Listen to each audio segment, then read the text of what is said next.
Hi, welcome back to Community Hotline. My name is Monica Weitzel, and we're back here at Metro East Community Media. I'm glad you stayed with us because today we're going to be talking with Larry Wood, who is the Executive Director of Evergreen Wings and Waves Water Park, and then the Space Museum. Well, Aviation and Space Museum. Aviation Space We got Museum. lots of stuff. You have everything going on down there, yeah. Larry. That's become like the go-to place in that part of Oregon, isn't it? Well, and it's not getting smaller. We're going to add a lodge next spring, start on that. Is that and then right? after that, we'll add another building. We're having a ropes course put in now. We're going to have a zip line, a new Boy Scout campground. So we're not done. We're still building. Wow. Now, how long have you been with Evergreen? The whole time I started as a volunteer in 2006, and then I started as the education director in 2008 and became the executive director in 2010. You gotta be careful with that volunteering. Yeah, You never know where it's going to end up. You end up with a career. It'll get you every time. That's great. So this started out, give me a little background on how the whole thing started out. I mean, it started out small and now it's like mushrooms. Yeah. So give me a little background. The museum was the idea of Michael King Smith, who is Delford Smith's son. Delford Smith, Mr. Smith, owns Evergreen, the company. Okay. And Michael had the idea to have a museum because the company had some World War II airplanes, Corsair and Beef-17 and some others. And so Michael said, let's build a museum. So his father said, sure, we'll put it over here in this building. And then Michael put forth a proposal that got the spruce goose up here, as you recall, in 1992, 1993. Well, that changed the whole complexion. Now you have to build a big building to put the big airplane in. So the airplane actually got here in 1993, and we opened the first museum, big building, in 2001 on the 6th of June. There's a pattern here. Okay. And so we put the goose in there. We started with the goose and 20 airplanes. And that was the start of it. In 2007, we opened the IMAX Theater. And that, was not on the 6th of June, but the Space Museum opened on 2008 on the 6th of June, and the water park in 2011 on the 6th of June. Wow. D-Day. It's kind of a D-Day nice connection for our veterans. But yes. Yeah. Oh, okay. Oh, how nice. Yeah. So it has mushroomed. It's really a big deal now. So are you involved with all aspects of it, or just the water park? No, the whole place. You're the whole darn place. Well, yeah, they pick on me for everything. So if there's a problem, we know who to blame it on. That's exactly okay, correct. Good, yes. got that right. So I know we have the water park is the newest thing, right? And I think we have some pictures from the water park. So let's start. If we can bring up some of those pictures, maybe you can tell us what it is that we're looking at here, because this looks like it's going to be a whole lot of fun. And this is strange because this is a nonprofit water park, and they're not normally that way. Really? Yes, it's educational. That's the building itself. It's easy to recognize. With the big plane on top? Yeah, 747-100 on top, 352,000 pounds of airplane, and it's huge. So it doesn't look big in the picture, but when you get there, it's like, holy moly. I saw it shortly. I flew in a little plane into McMinnville Airport shortly after that was put on there, and I was blown away by that. It's like, oh my God. If you go to the website, there's a video of lifting the airplane, and that's way cool. Wow. Okay. This is inside. This is a play structure. All water parks have a play structure. So this is in the front of the building, and there's a Evergreen helicopter up there with a water bucket like we were putting out a forest fire. And a target on the ground that says it takes 300 gallons of water to put out the fire in one tree. Look up and you're going to get wet. Oh my gosh. Oh, that looks like fun. It is. Very exciting. And lots of water coming out all over everywhere. And, Okay. This is one of the tubes. The 4 big slides start up inside the airplane, come out right behind the wing, go down and so you actually around go on the building, into the airplane? Go upstairs into the airplane, into the slides, go a little round and round on the ceiling, on the roof, and then down into the building. This is the slide we call a nosedive, and actually goes into the building, goes down at a 30-degree angle, about 30 feet, and then enters a large 58-foot in diameter bowl, and you go round and round and round, like and then down the bottom. Bowl. Oh, yeah, they told me you were going to say that. Oh, they did. And I usually don't call it that. It's like the sink, okay? But that's how it works. It's a lot of fun. That looks like fun. This is the wave pool, kind of looking toward the south. You can see the play structure back there in the background, and the slides are the bright orange, yellow, and green and blue things back there. So this is a 91,000 gallon wave pool, and it makes waves about 18 inches high, and then it goes into a different pattern, and when it gets into the different patterns, they get bigger, they get smaller, they do all kinds of stuff. It's like the ocean, though. If you're not paying attention, it's going to face plant you if you're not watching. This is the other way. You're looking at the wave pool, looking toward the north now, and there's a large screen TV at the end of it, and we put on movies up there called dive-in movies after the park closes at 8. Instead of drive-in, we have a dive-in. Dive-in. Now you float around in the inner tube and watch the movie. We have to turn the thing off, or it's so noisy you can't hear the movie. But the waves are really spectacular. You can see the space theming, the Apollo rockets on both sides, and there's an educational facility on the top with interactives for kids to learn about water, learn about the river, learn about space, learn about Bernoulli, who makes airplanes fly and all that stuff. So it's educational. So you're going to learn something while you're having a good time. Well, that's the goal. And you know, it's fun to watch how that thing works. And actually look at the engineering. How do you get a big airplane up there? It's an engineering problem. And the Oregon State standards now have a set in the science standards about engineering. And so we can actually talk to a kid about how do you engineer getting an airplane on the roof? How do you make the roof work? How do you keep the airplane up there when the wind blows? Airplanes want to fly when the wind blows. Airplanes want to turn into the wind when the wind blows. So there's lots of engineering problems in there. And then we can talk about water. And I think we were talking about that a little earlier in your last guest.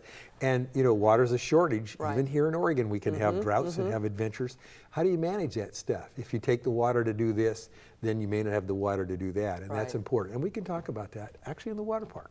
Wow. So kids do learn a lot of stuff. Oh, do you have a lot of school trips? Oh, yes. Field trips? We saw this year, and the water park opened in June after obviously school's out, but we'll have about 14,000 kids come through the museum and the water park, one or the other. It's tough to do both in one day. Yeah, I imagine. And those are a lot of fun, and there's an educational part to that, and there's some fun to that, and also a chance to look at the airplanes.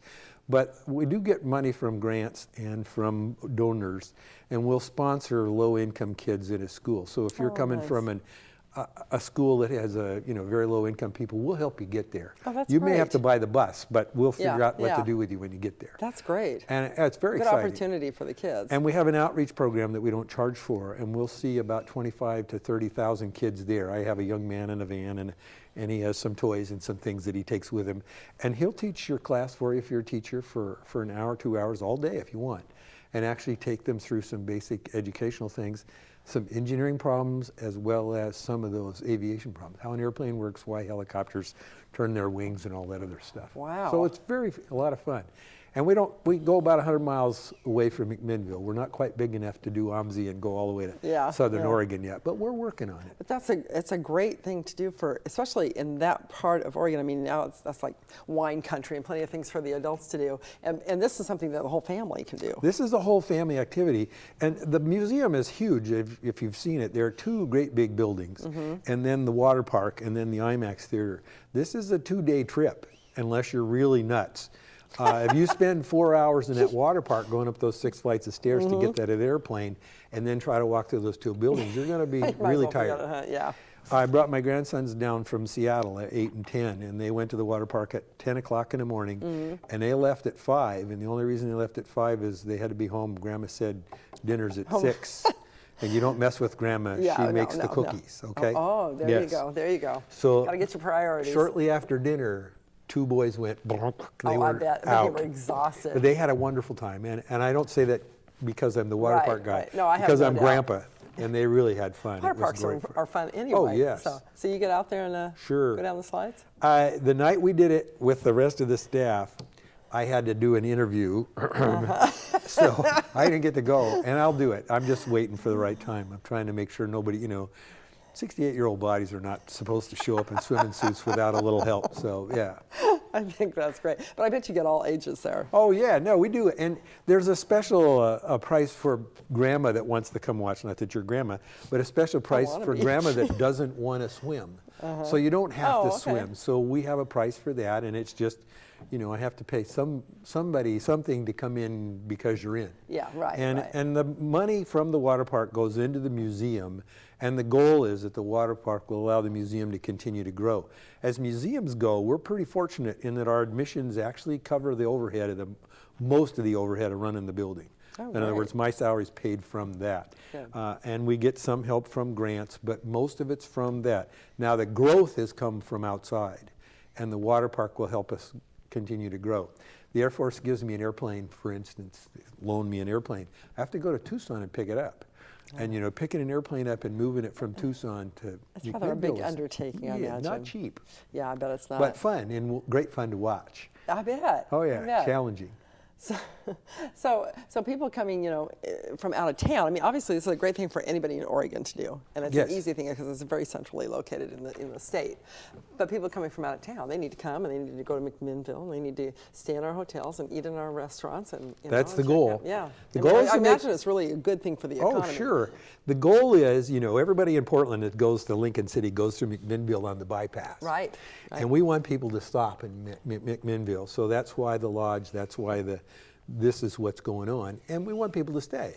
And McMinnville, if you've read the paper and followed Bon Appetit, I sound like the Chamber of Commerce. Oh, yeah, the restaurants. Oh, my goodness. Yes, they have become a foodie. Oh, my, best I know. foodie Trust small me, town. I always read about food, Larry. I know. Well, yep, yeah, me too. Yeah.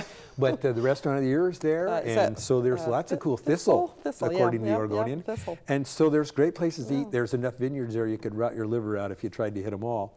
But they're really, and they change. I'd like to try just a few. Well, no, they change quickly. A few. Oh, they're really yeah. lovely. Yeah. The Oregon Pinots are great. Yes. We actually have some that have our label on it. Spruce Really? Goose. Yes. Oh. There's a vineyard right there. The water park sits in the vineyard. We lost some grapevines to the really? water park. Oh, I didn't realize that. Oh, you got to look, pay attention. They're harvesting tonight. Yes, I do have to pay attention. Yeah. But, so that's going on. And, it's a great place to come and stay. And it's not horrifyingly expensive. But water parks are amusements. They're not a swimming center. They're not a place you go swim for a couple hours and, spend a couple bucks. This is going to cost you. But it's like what you would spend to go to other amusements. Right. Certainly not Disneyland prices, but at the same time not. But it's doable, and then not other things. Yeah. And you do it once, twice, 3 times a year, or something like that. And there's specials. Keep your eye on the website. Okay. So tell me about this lodge. The lodge is going to be built between the Aviation Museum and the water park. And it'll be about 84 to 90 rooms, depending on which set of plans you're looking at. They're really still in the planning phase. And it will have some suites. This is not low quality. No. This is going to be a quality place, but it's not going to be the upper end either. Right. This isn't going to be $850 a night. Trust me. Good, there are I some won't come family. if it is. Well, there are some family rooms, and there are some rooms for other people. And of course, the Evergreen company is across the street, and we get a lot of visitors that come in there, and we suddenly realize we're paying for somebody else's hotel. Maybe we should build our own. Yeah, that's a brilliant idea. It just fits right in. It'll be part of a nonprofit, and we'll applicate an educational facility there. We're already talking to Chemeketa Junior College down Salem and also in McMinnville about using their students as hospitality people to get them internships and some practice. On-the-job training and internships. Also in the culinary. And also, and the wait staff, hotel management, and that kind of stuff. And it should be good for the kids, and it should be fun for us, and certainly a nice addition to the community. McMinnville's a pretty small place, but it's growing like crazy. Well, and we're helping. Yeah, it's one of the up and coming cities really in the nation. I think it's one that's. It's a pretty little downtown. It's a very nice little place. Nice. There's some great shops. There's some great restaurants. There's some fun to be had. There's and there's Evergreen, and we got us. So there.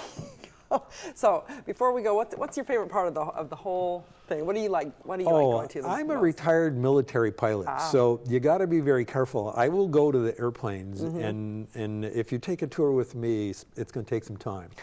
You're going to tell us everything we ever want to know and more. Oh yes. The real thing I think is my favorite is our volunteer corps. We have about 300 volunteers, which is eye-watering for where we are. Yeah. And they tell the best stories, and they take each other's stories. And so pretty quick, whichever docent volunteer takes you around, you're going to get a different set of stories every time, and they're fun. Don't do it just once, do it a few times. No. Hear something different. I like your tie, by the way. Oh yes, my spruce goose tie. Yes, that's very nice. Okay, well, we're out of time, Larry. Thank you so much. I'm really excited to go down there and check it all out. So, I might come look you up if you're there. Please, I'll be there. I'm there all the time. Thank you so much. Thank you very much. It was a pleasure having you on. You bet. If you would like more information on Evergreen, on the Wings and Waves Water Park, perfect name, be sure to check out their website, or go ahead and the information's at the bottom of your screen, so be sure to check that out. And make sure you make it a destination weekend. Go down, stay when the new lodge is open, and in the meantime, there's lots to do in McMinnville. So don't go away. I'll be right back with Ride Connection. My name is Monica Weitzel, and you're watching Community Hotline.